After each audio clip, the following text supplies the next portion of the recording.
بسم اللہ الرحمن الرحیم ان الحمد للہ والصلاة والسلام علی من لا نبی بعد ولا رسول بعد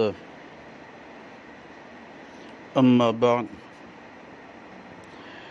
عقیدہ ختم نبوت کے بارے میں 200 سے زائد احادیث مبارکہ مروی ہیں۔ ان احادیث مبارکہ میں سے آج 53 نمبر احادیث مبارکوں کو بیان کیا جا رہا ہے۔ یہ حدیث مبارکہ مجمع الزوائد میں جلد نمبر 10 کتاب البعث میں رقم الحدیث 18504 صفحہ نمبر 491 اور 92 پر یہ روایت مبارکہ مروی ہے۔ اس کے راوی حضرت ابن عباس رضی اللہ تعالیٰ عنہ ہیں۔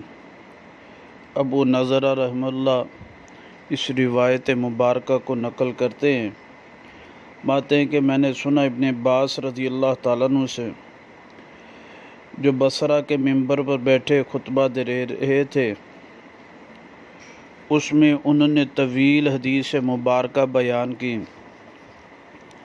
ہم ختم نبوت کے حوالے سے جو حدیث مبارکہ کا آخری جز ہے اس کو بیان کریں گے۔ خلاصہ اس حدیث مبارکہ کا یہ کہ ہر پیغمبر کے امتی اپنے پیغمبر کے پاس آئیں گے قیامت کے دن کہ آپ ہماری سفارش کریں، یعنی ابراہیم علیہ السلام کے پاس بھی آئیں گے، آدم علیہ السلام کے پاس بھی آئیں گے، نوح علیہ السلام کے پاس بھی آئیں گے، موسیٰ علیہ السلام کے پاس بھی آئیں گے، عیسیٰ علیہ السلام کے پاس بھی آئیں گے۔ ہر امتی پیغمبر جو ہوگا سفارش کرنے کا انکار کر دیں گے۔ پھر آخر وہ کہیں گے کہ ان محمد صلی اللہ علیہ وسلم خاتم النبیین وقد حضر، بے شک محمد صلی اللہ علیہ وسلم خاتم النبیین ہیں، وقد حضر تحقیق وہ حاضر ہیں، وقد غفر اللہ له ما تقدم من ذنبہ وما تأخر، اللہ پاک نے ان کے اگلے پچھلے تمام گناہ معاف کر دیے ہیں۔ پس وہ آئیں گی ساری امتیں، وہ کہیں گے یا محمد اشفع لنا الی ربک فلیقضی بیننا، آپ اپنے رب سے ہمارے لیے سفارش کریں تاکہ ہمارے لیے فیصلہ ہو جائے۔ پھر اللہ سبحانہ تعالیٰ جو ہے اجازت دیں گے۔